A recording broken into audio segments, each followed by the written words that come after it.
All right. Welcome, everybody. It is episode 2 of Homeslice. Oh, man, we are back at it. Be catching the recording of this one. Usually you'll catch us live on probably late Thursday morning, but we're coming to you.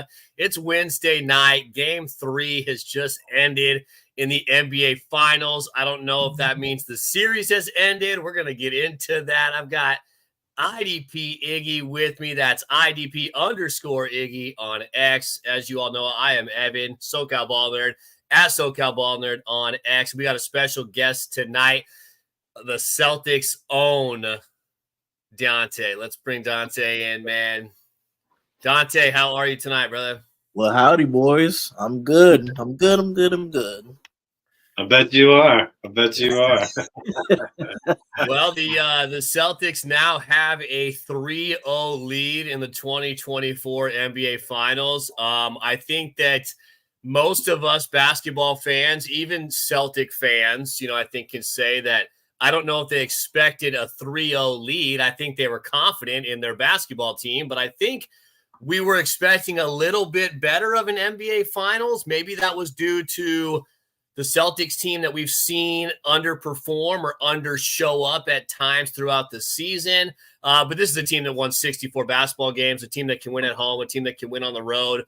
And they're showing who they are. Is it more Boston? Is it a lack of stuff on Dallas' side of things?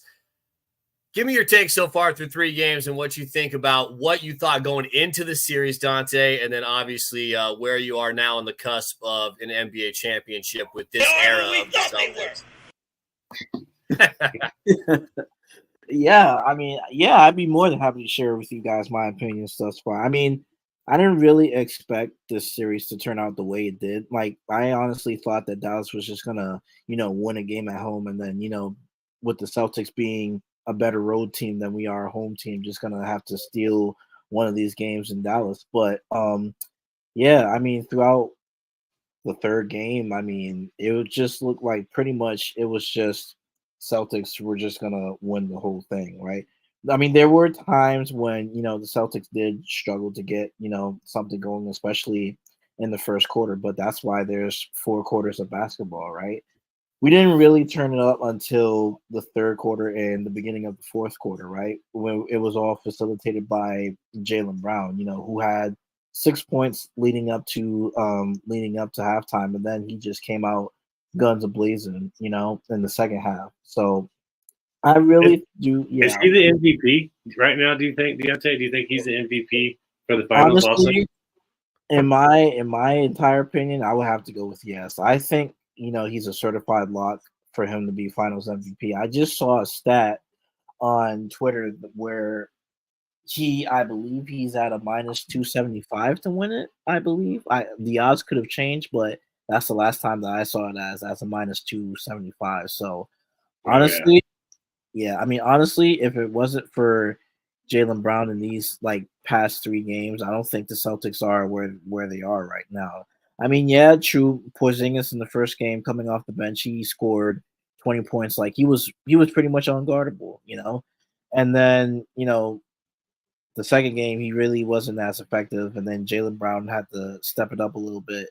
And then in this game, like I said, if it wasn't for Jaylen Brown, going off the way he did in that third quarter, in which the Celtics outscored the Mavericks 35-19, I don't think we would have been in the position that we are right now. So that's just kind of my opinion for Jaylen Brown. Like, he has been nothing short of spectacular. Free throws could use a little bit of work, but that's okay, But yeah, I mean, he finished with 41 minutes, 30 points, 8 rebounds, 8 assists, 1 block. Yeah, absolutely. It's like what more can you ask from Jaylen Brown? I mean, yeah, he's getting paid $300 million a year. You're talking about a guy with no all NBA titles or anything like that this year, and he just proved to you that he doesn't need those types of individual achievements to really help out with the dynamic of the Celtics, because he brings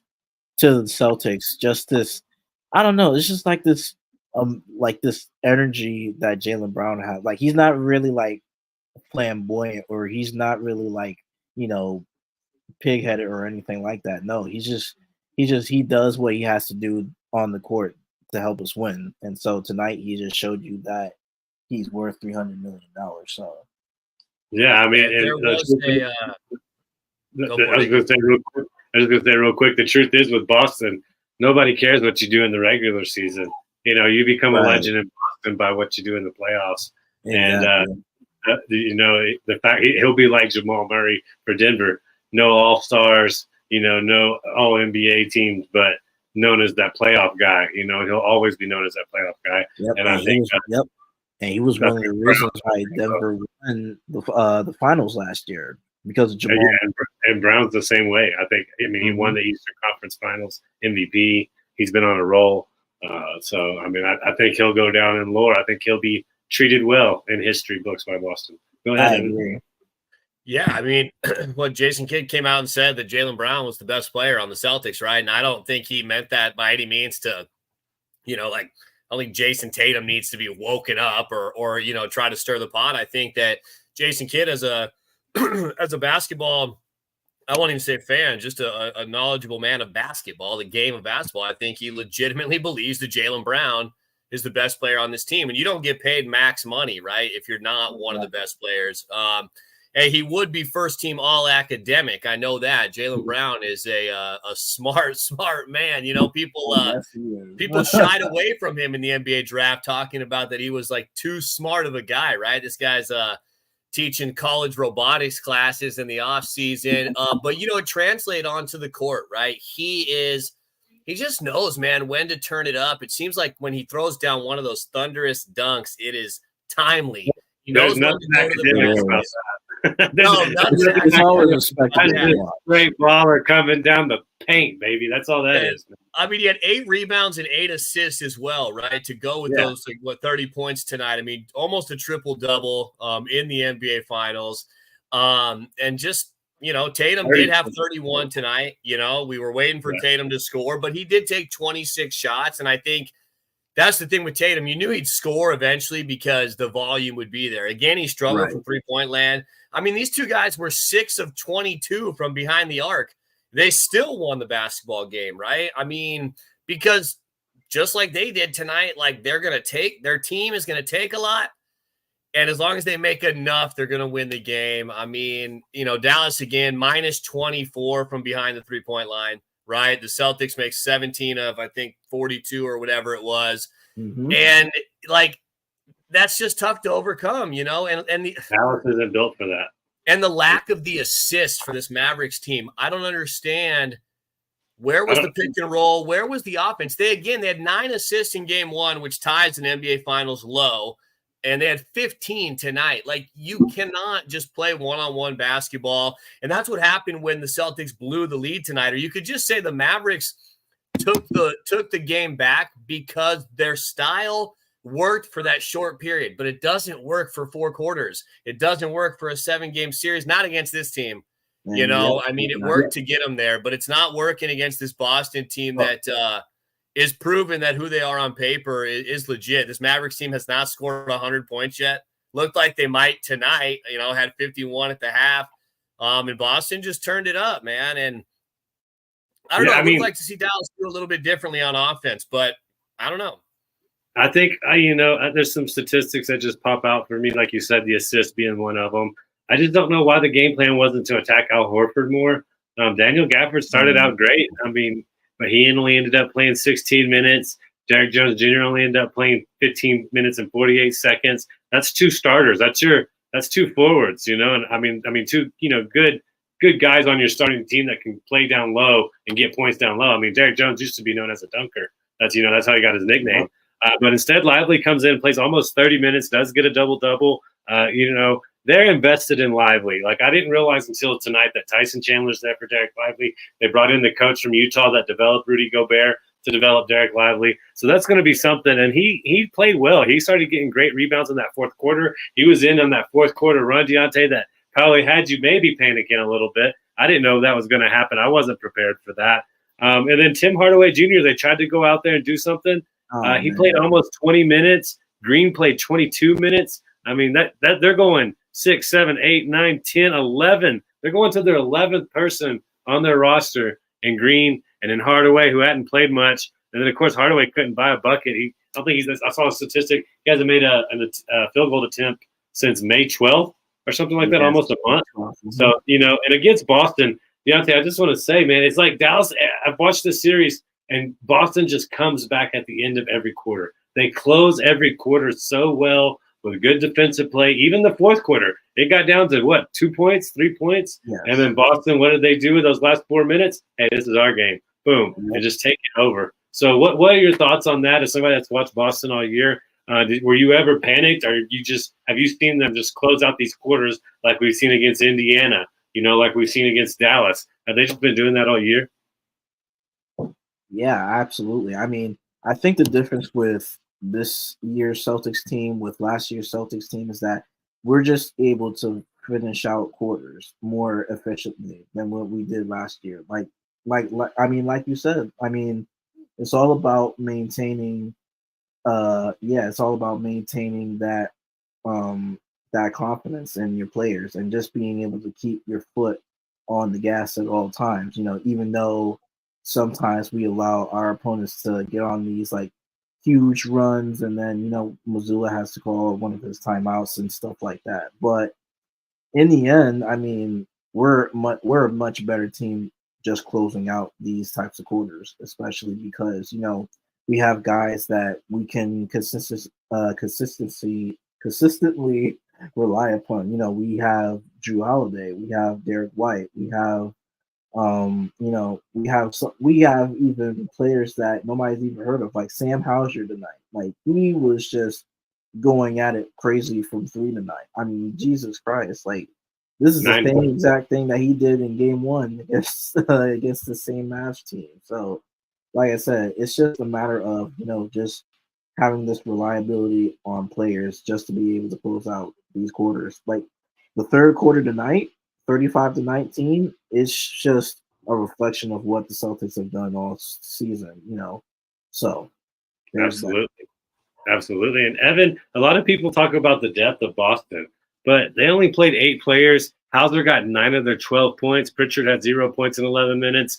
Tillman had a 3, a big time 3. It was a big 3, but he nailed that one. And he played 11 minutes. But listen to this: every starter besides Horford, and Horford still played 36 minutes and 47 seconds. Yeah. Every other starter played 41 or more minutes. So as long as people harp on this bench, it doesn't remind me of Minnesota's bench. To me, it goes like, I think Deontay said it inadvertently.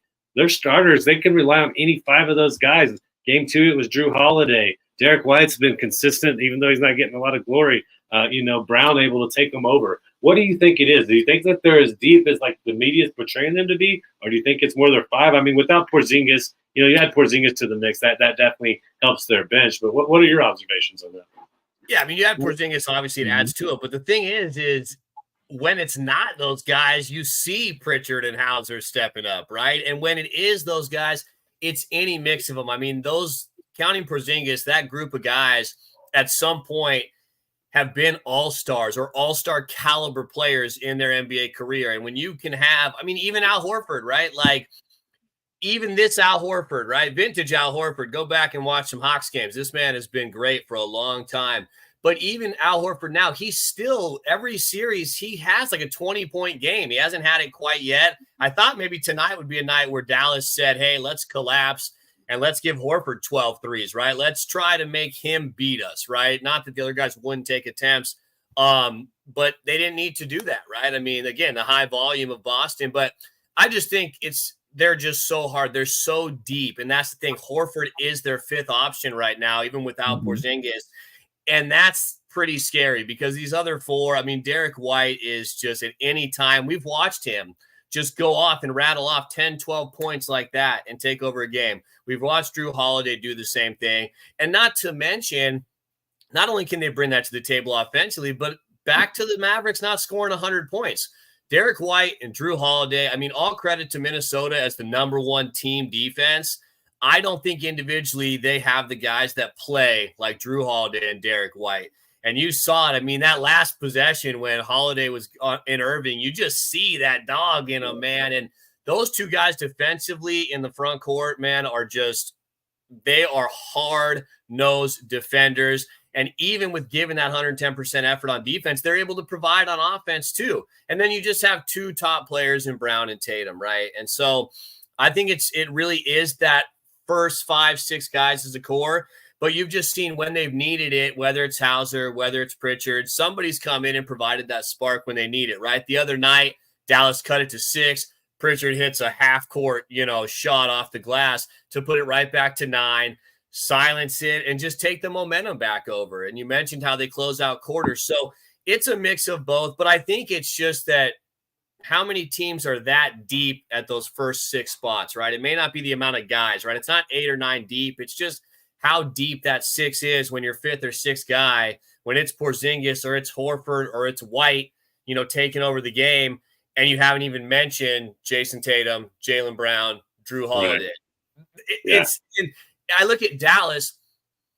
Who on Dallas would start or even be in the rotation on this Boston team? I mean, honestly, think about it. Like Lively and Gafford would probably get some run as the big guy off the bench because positional thinking, right? But they would be coming in after Porzingis, after Horford. PJ Washington probably maybe get a few minutes. But like who's coming in to play off the Mavericks outside of Luka and Kyrie? It's really tough for me to think that somebody would be in that position. And I think we're seeing that right now. And again, Dallas, I don't know, man. I just expected to see a little bit different. We talked about stretching the floor. No Porzingis. Kleber didn't play as much. It looked like Hardaway and Green were the 2 guys that took over what Kleber tried to do the first 2 games, but they didn't take many attempts. I know Hardaway was 0 for 4. I know Green, but they didn't go pick and rolls. They didn't look to kick out. They made those changes, but they still played the same way with one-on-one isolation, and it's just not enough, man. And they forced Luka to his right a lot. Kyrie was going on both sides of the court, but Boston did a great job of keeping Luka on the right, making that across-court pass really difficult, just like they've done the 3 games. And, yeah, Deontay, just want to get you to summarize Game 3 for us. But before we do that, White and Holiday combined for 25 points, 9 rebounds, 9 assists, 1 steal, 2 blocks. I mean, it's a very underrated backcourt, in my opinion. But why don't you just go ahead and wrap up Game 3 for me, or for us, and we'll kind of get into Game 4 a little bit, talk about what our expectations are for that game too. Oh, and real quick, sorry, if you got a comment, put them out there. We got quite a few viewers going on right now, whether you're on Deontay's, whether you're on Sports Affiliation, give them both likes, repost that for us if you're watching it on X, and, get your comments in here. We'll load them up. We'll talk about it. But yeah, do you just, final thoughts on Game 3, and then go ahead and segue right into what you think is going to happen Game 4. All right, so here it is. My final thoughts on Game 3. I'm just happy that it's over. Because that last 4th quarter, it was just kind of a roller coaster. But what I think Game 3 just established, besides from, the usual superstars like Tatum and Brown, just working together, I think this game clearly showed you why Boston is a very much better team than Dallas. It's because of the depth, right? We're not Minnesota. We're not, Denver, and we're not the Clippers, right? We're not the Clippers.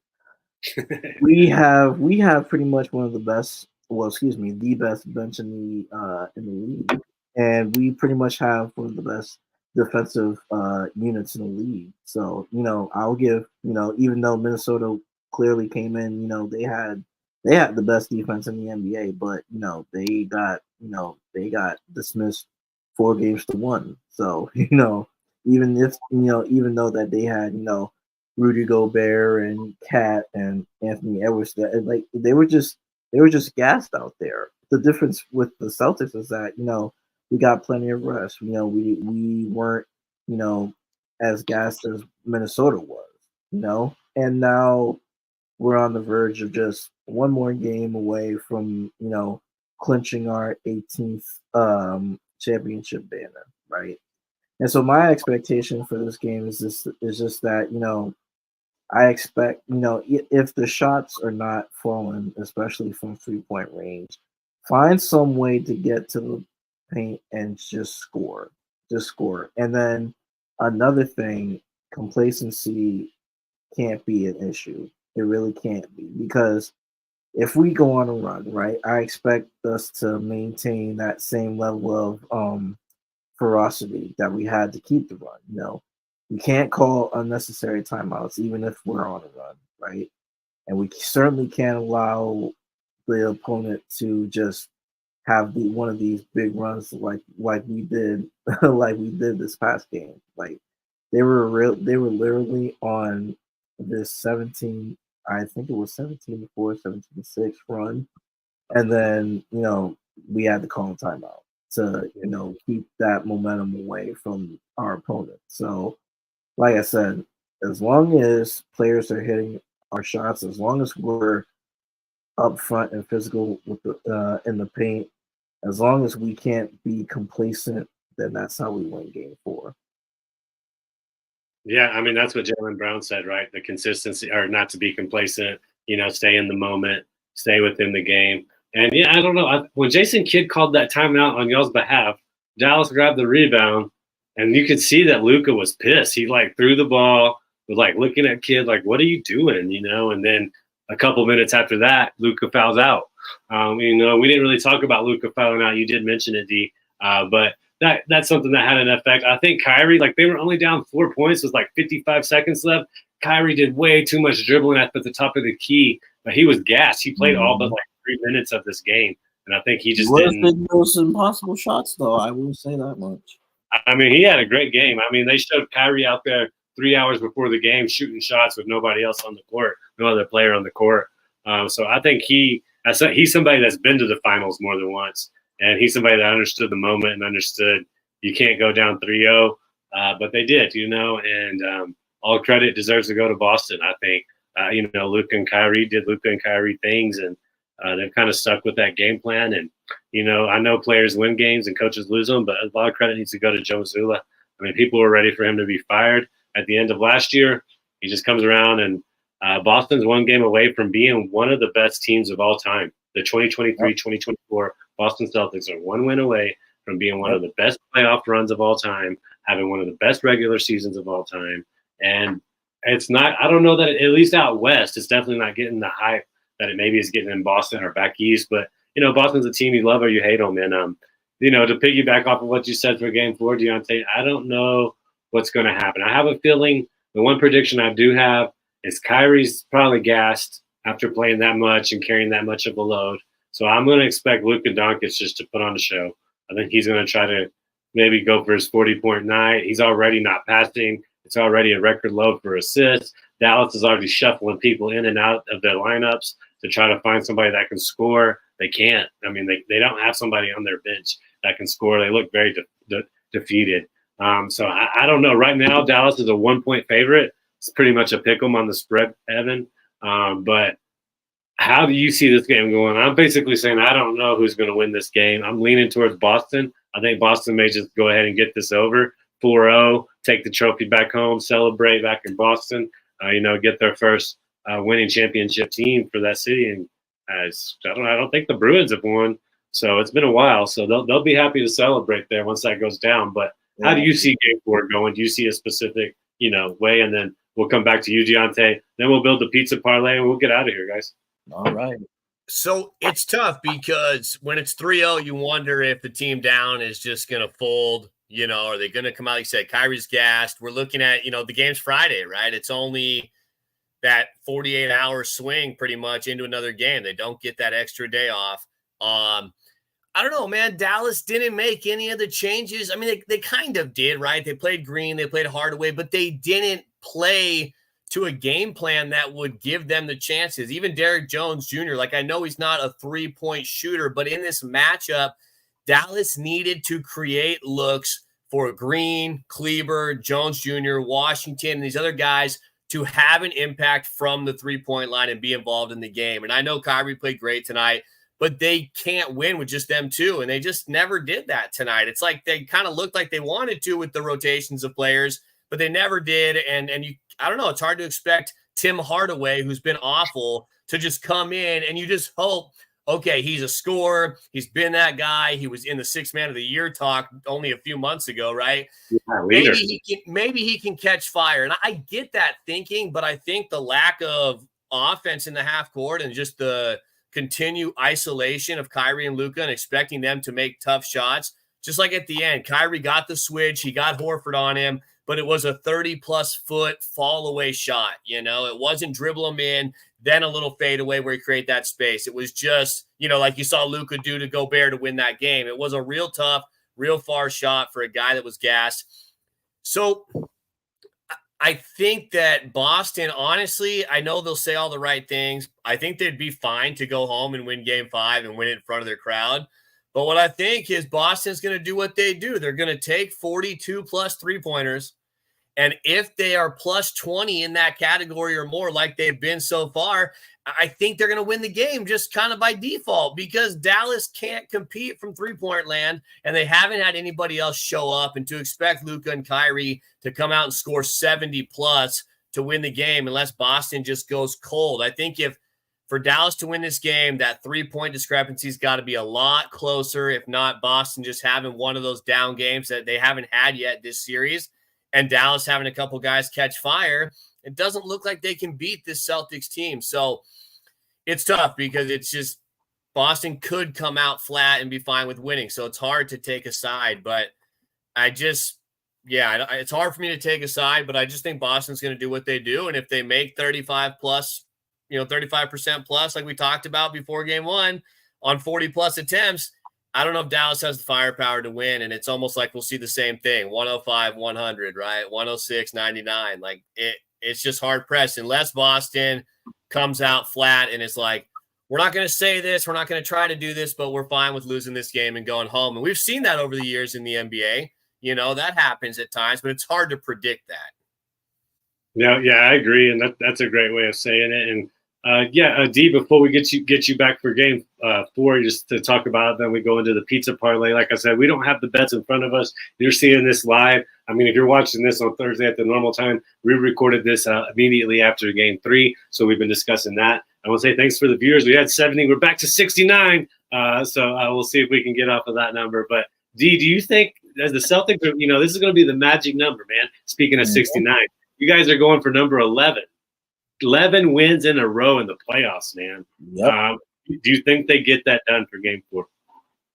For game 4, I do believe that they get the job done in Dallas. I mean, from what this game showed tonight, even though Dallas was just right there to clinch the game, they just couldn't do it. Luka fouled out, and then they had to just rely on Kyrie and a bunch of their role players. I mean, if you take a look at, outside of PJ Washington and Derek Lively, they just really couldn't rely on anybody else. Like, yes, Gafford did have, a quiet game, a good quiet game, I will say that much. But other than that, Maxi Kleber and then Tim Hardaway is just, I'm not really sold on their role players, to be honest. But looking at it from Boston's point of view, these are the guys that I can trust. Drew Holiday, right? Derek White, who is all NBA second defensive team. And there's more to basketball than just scoring, right? You got Al Horford out there who, can still get you valuable points and rebounds and assists with the minutes that he's getting, right? And then you have Peyton Pritchard coming off the bench. You have Sam Hauser coming off the bench, who is a certified 3-point bucket getter at this point, right? And then you have Xavier Tillman, who's coming off of the bench to provide you with some extra defensive minutes. But with that being said, Jaylen Brown, Jason Tatum, they were just pretty much in their element tonight. So, it is what it is. And I do believe that Boston does take game 4 in Dallas. Even if we don't, then game 5 is going back to Boston. Game 5 is going back to Boston. We have 2 whole days to rest up for that game, and we should be able to win game 5. But I have a strong feeling that Boston is just gonna finish the job in game 4 in Dallas's home court, even without Porzingis. So, yeah, we're all calling for the brooms, it sounds like, or at least tilting that way with it, looking for game 11 for Boston to win. Another thing I didn't add to, like, the greatest team of all time, if they win this game 4, that means they didn't lose a single game on the road during the playoffs. not one road playoff loss. That I don't think I've ever seen that. I'm trying to think because Denver lost 4 games. They lost one in Minnesota, one in Phoenix, and then the other 2 losses came at home. I believe one against Phoenix and one against Miami in the finals. So I mean, it's just a completely and utterly dominant run. One of the most dominant runs that it's the most dominant run I can remember since Shaq and Kobe. And they lost game 1 of the NBA Finals to Allen Iverson. That was the only game they lost. That was, Phil Jackson, that whole crew. That's where we are. But we're going to go ahead and wrap it up. Like I said, speculation with the pizza parlay. So if you're new to this, please click the like, come subscribe. Deontay, he's over here talking the Giants, talking Boston. We got multiple sports that we all like to talk about, Evan, me, and Deontay. So give us a like, give us a subscription, and come back and get some more on it. Pizza parlay. If you're new to this, is something we've been doing. Like I said, last week was the beginning of the 3rd year of us doing it. And what it is just pizza and sports. The 2 things I think that bring people together. I don't know about Rhode Island pizza, D, but I did hear a Rhode Island story about a guy going to a pizza parlor, and he said, I think it was a mafia cover-up because nobody was in there but these guys sitting around the table. And he said they seemed pissed off that I ordered a pizza, and he said it took them 50 minutes to make it. And they said they just gave me the pizza for free. So, I mean, I don't know, what's going on over there in Rhode Island, but I know they love pizza over there. Just like they do. We do, yeah. So, what we're going to do is we're going to bring one bet for game 4. Like I said, we don't have all the odds in front of us. We just have a couple straight bets. But what I'm going to do for my part, I'll lead it off just real quick. Luka Doncic is probably going to be at about 30.5 points, somewhere in there. Just take the over. Boston has shown over and over again, we'll let you take your points, Luka, especially if you're not going to pass it. You get your points, we'll shut down everybody else. I think Luka comes back really pissed off from Mark Davis. Awful officiating tonight. Mm-hmm. And I think he comes back and just, says, I can score at will and I want to, especially with Kyrie probably being out. So that's my fold of the parlay, if you will. We'll go to Deontay and then we'll come to you, Evan, okay? And we'll wrap it up. So do you have any player prop or straight bets you like for game 4 that you think will be good? Let's see. I do have an alternative point spread for you guys, right? Let's see. From what I'm seeing here, honestly, I feel confident in me taking the Boston Celtics at +1.5. So that is it looks like it's to be a -125. I mean, quite honestly, with the direction of how the first 3 games have gone, especially with this recent game, I mean, the Celtics should win by at least 2 points in this game, in this next game coming up, right? I mean, the margin of victory has just been 5 points or more. So, in each of the first 3 games. So, like I said, I feel like that should be easy money, especially at -125. So, yeah, that's what I'm gonna take. I'm gonna take Celtics at +1.5.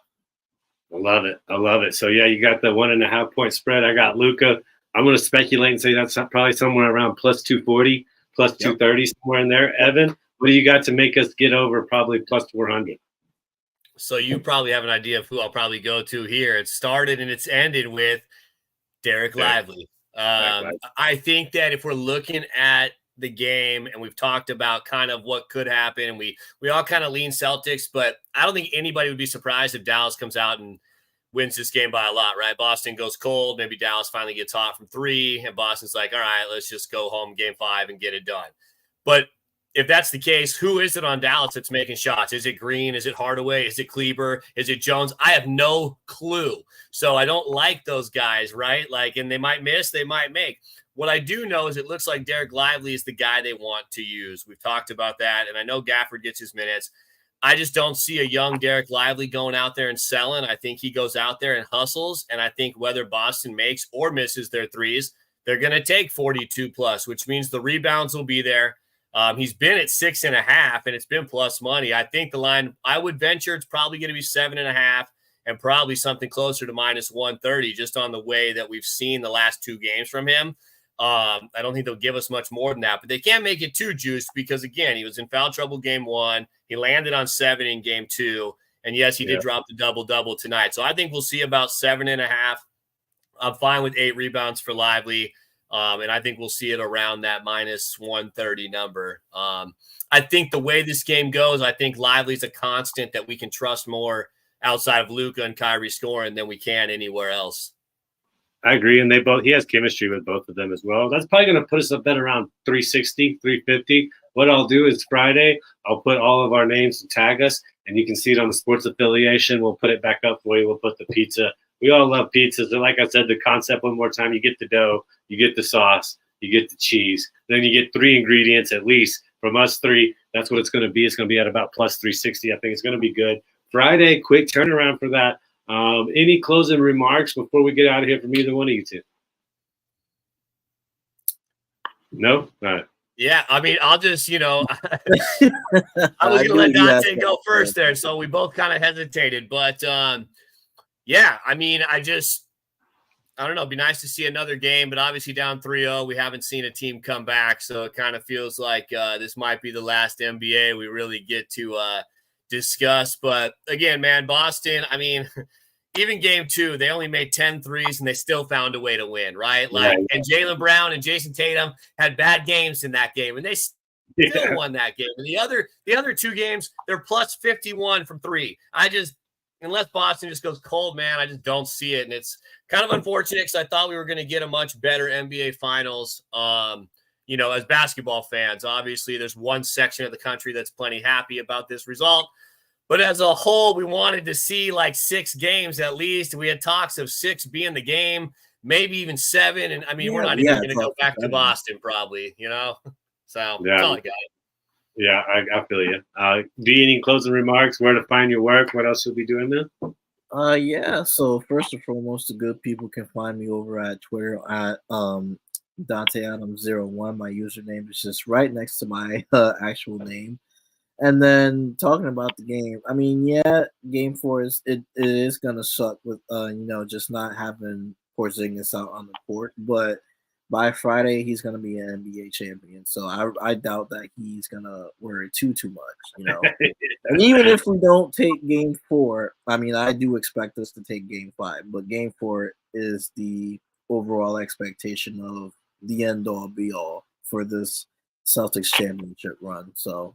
It's been a journey, so and I honestly can't wait to live it up for Friday. But the job's not finished, so there's still a lot more that we have to do, especially for Friday's game, considering that it's just like a 1-day break as opposed to 2. So we're just gonna have to be very mindful about complacency.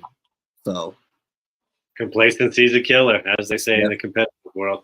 And I just want to say once again, thank you all for participating, joining in on the show with us. We do always appreciate it. Know that if you ever have comments, you got a betting question. Deontay was on a heater.